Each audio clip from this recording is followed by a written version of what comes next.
Imagine a world where the most innocent faces hide the darkest secrets. In this chilling episode, we explore cases of children who committed unthinkable acts. From a 17-year-old who murdered her parents to 12-year-olds driven by an internet legend, these stories will challenge everything you thought you knew about the nature of evil. Picture a quiet suburban home, where a teenager celebrates her birthday.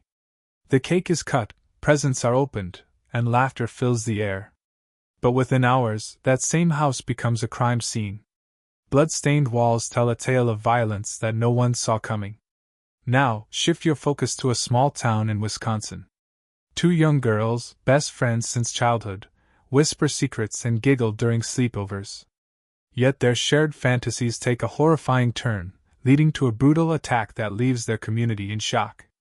These are not isolated incidents. Across the globe, children as young as 8 have committed acts so heinous, they defy comprehension. What drives a child to kill? Is it nature, nurture, or something far more complex? As we unravel these disturbing cases, you'll witness the thin line between innocence and malevolence. You'll question everything you thought you knew about childhood, family, and the human psyche. Prepare yourself for a journey into the shadows of young minds, where nightmares become reality, and the unthinkable becomes undeniable. These are the stories of the world's youngest killers, and they're about to change your perception of evil forever. Welcome to True Crime Stories Archive, your gateway to the chilling world of real-life horror.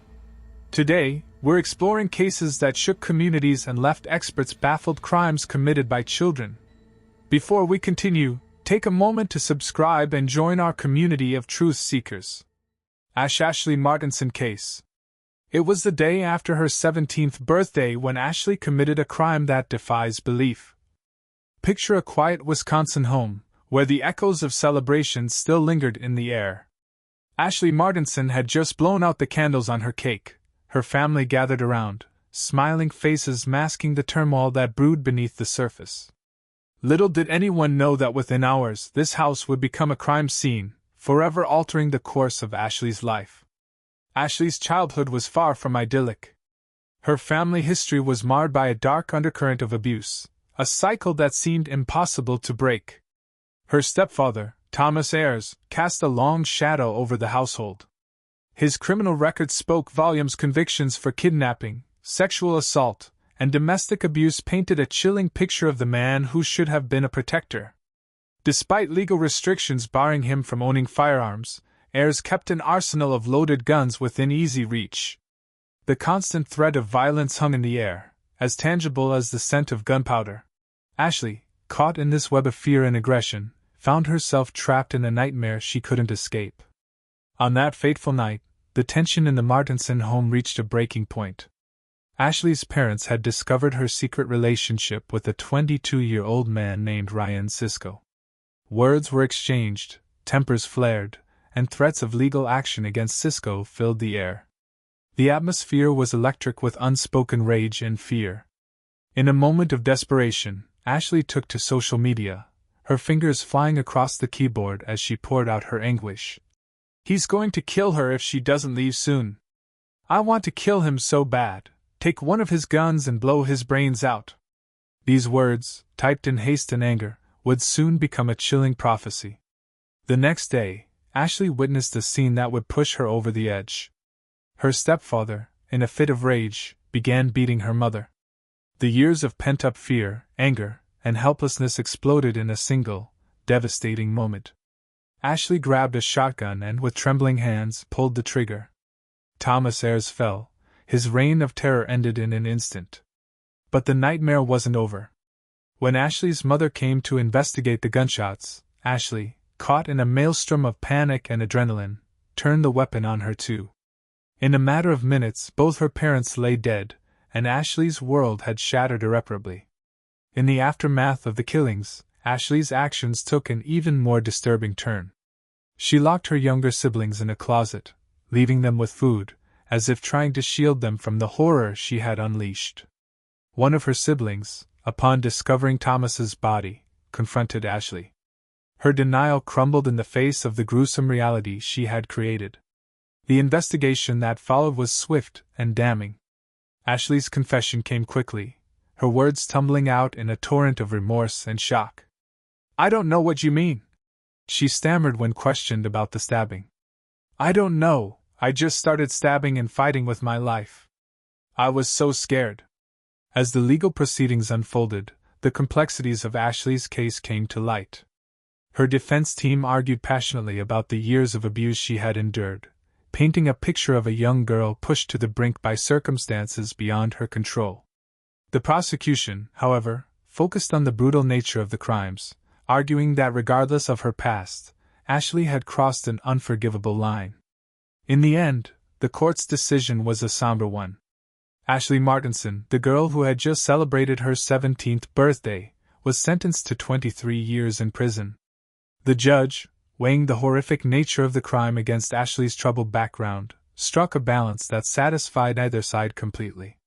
Today, Ashley remains behind bars, her youth slipping away within the confines of a correctional facility. Her case continues to spark debates about the nature of justice, the impact of abuse, and the thin line between victim and perpetrator. But if you think a 17-year-old killer is shocking, wait until you hear about our next case. Slender Man stabbing, Anna Wire and Morgan Geyser. How could a fictional internet character drive two 12-year-old girls to attempt murder? Picture this, a quiet Wisconsin town, where children play in parks and ride bikes without a care in the world. But in the shadows of the internet, a dark figure lurks: Slender Man. This faceless, suit-wearing entity captivated the imaginations of Morgan Geyser and Anissa Wire, two young girls whose fascination would lead to a horrifying act. Slender Man, born from an online forum, spread like wildfire through the digital landscape. Fan fiction, artwork, and creepypastas painted him as a mysterious being who stalked children. For most, it was harmless entertainment. For Morgan and Anissa, it became an obsession. As their belief in Slender Man grew, so did their conviction that they needed to prove themselves worthy of his protection. The line between fantasy and reality blurred, and a chilling plan took shape in their young minds.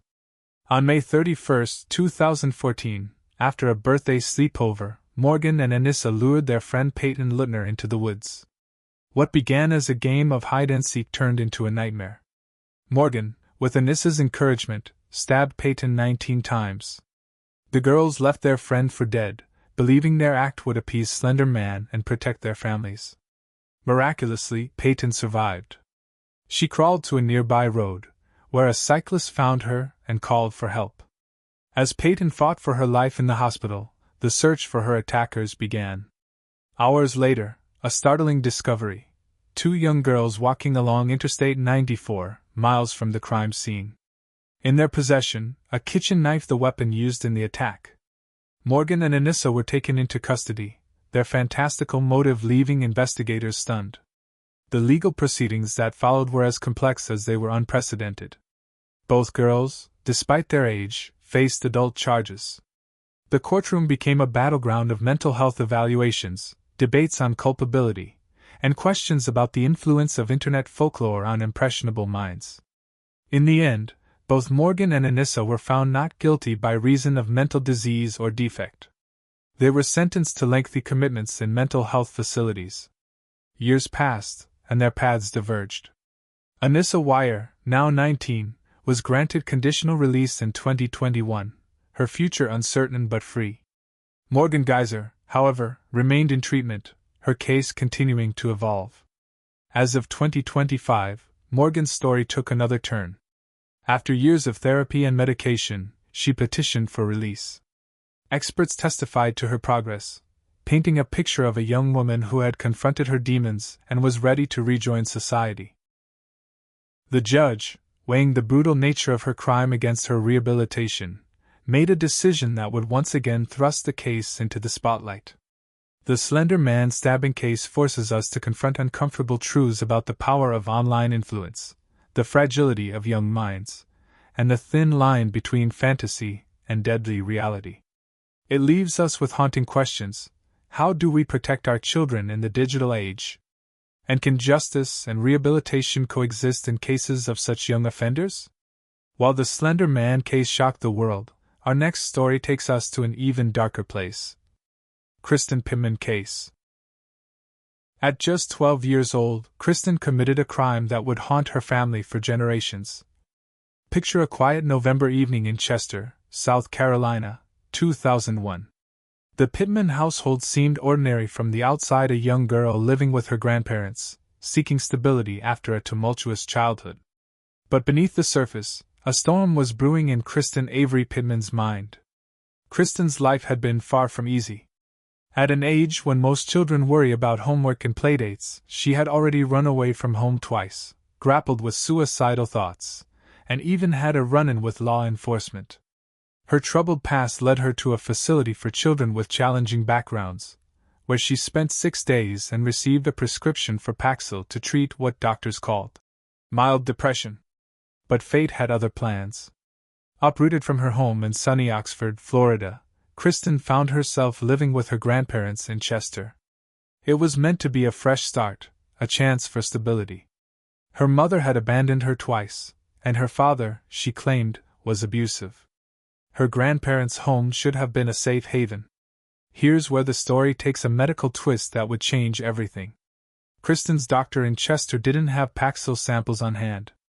Instead of waiting or finding an alternative, he made a fateful decision. He prescribed Zoloft. Both are SSRIs, selective serotonin reuptake inhibitors, but switching between them isn't as simple as swapping one pill for another. Almost immediately, Kristen began to feel different. Her sister described her as manic. A strange, burning sensation spread across her body, intense enough to require pain medication. The doctor's solution? Double the Zoloft dosage from 25 to 50 milligrams per day. What many didn't realize was that Zoloft came with a laundry list of potential side effects in children. Aggravated depression, abnormal dreams, even hallucinations. These were just a few of the possibilities. For Kristen, it was like adding fuel to an already raging fire. November 28, 2001. The day started badly and only got worse. Kristen fought on the school bus, choked another student, and disrupted a piano player at her church. That night, after her grandfather disciplined her for trying to leave her room, Kristen made an unthinkable decision. She crept into her grandparents' bedroom. The shotgun they had taught her to use became a weapon of destruction.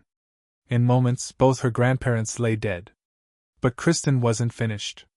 She set the house on fire using a candle and paper, grabbed the car keys, her grandparents' firearms, her dog, and a mere $33 before hitting the road. Her freedom was short-lived.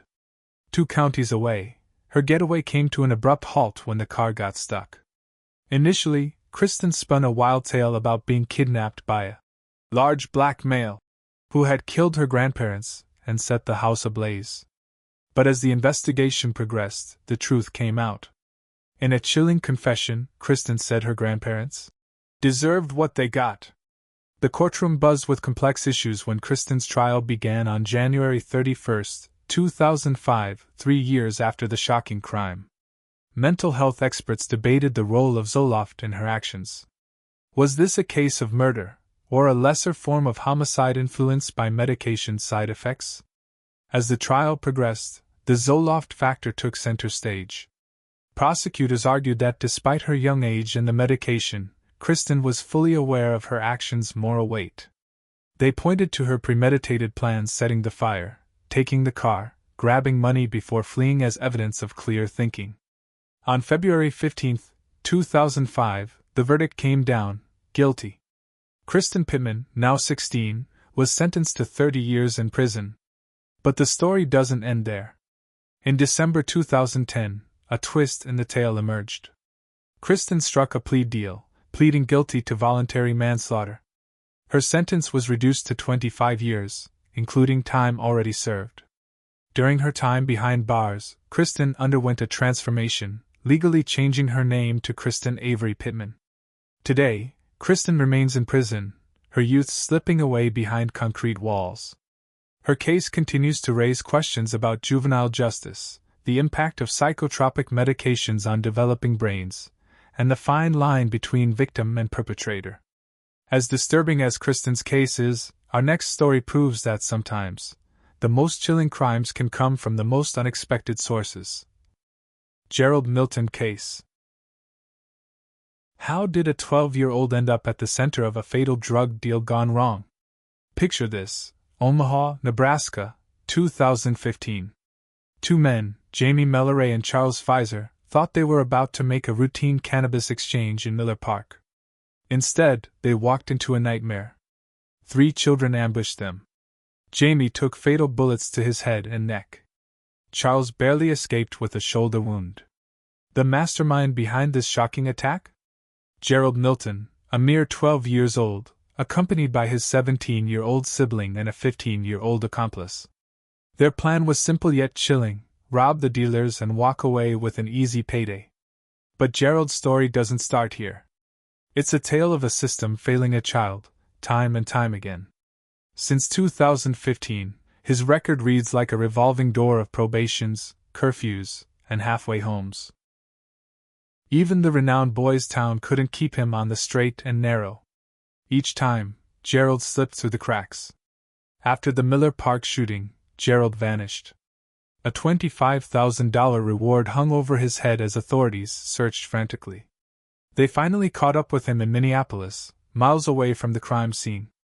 His father insisted Gerald was present but didn't pull the trigger. The young boy pleaded not guilty when his day in court arrived. While his older brother Jamar faced a first-degree murder conviction with a potential 58 to 82 years behind bars, Gerald's path took a different turn. The juvenile system tried to rehabilitate him, offering chances most wouldn't get. In late 2019, Gerald had an opportunity for a fresh start.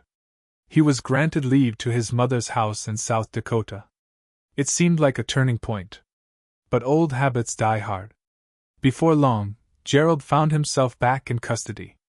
The court's last-ditch effort was to send him to a YRTC program to complete his probation. But that plan never materialized.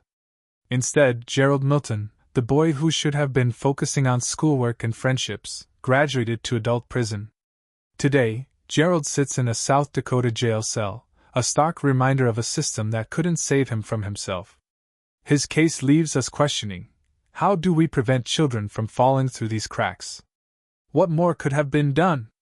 As shocking as Gerald's case is, our next story shows that sometimes the most devastating crimes happen within the family.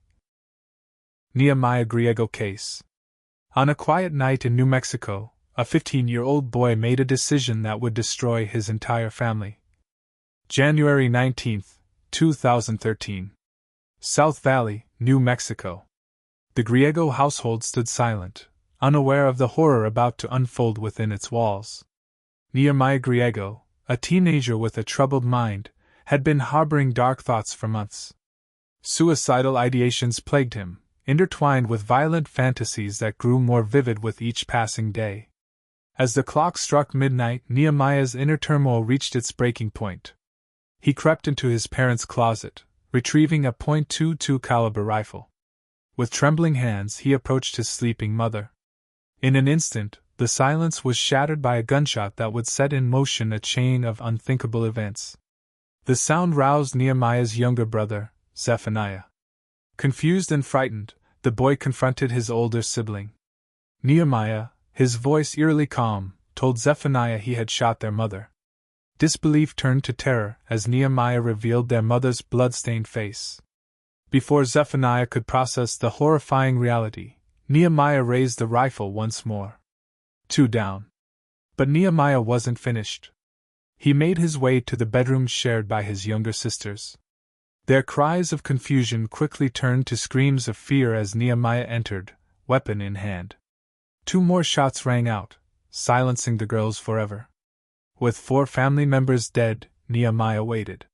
He knew his father would soon return from his night shift at a local homeless shelter. As Greg Griego's car pulled into the driveway, Nehemiah readied himself, switching to an AR-15 semi-automatic rifle equipped with a scope. Greg Griego never stood a chance.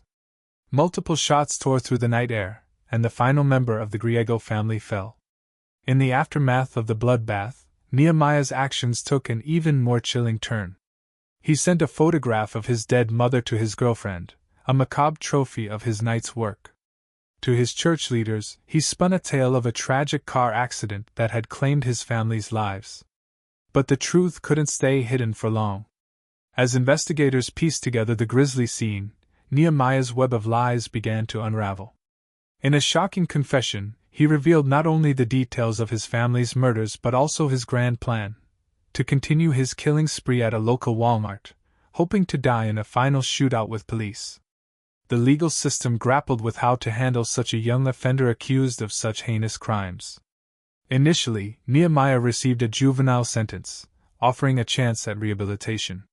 However, as his 21st birthday approached, prosecutors successfully argued that he remained a threat to society. Today, Nehemiah Grio sits in a state prison cell, serving a life sentence.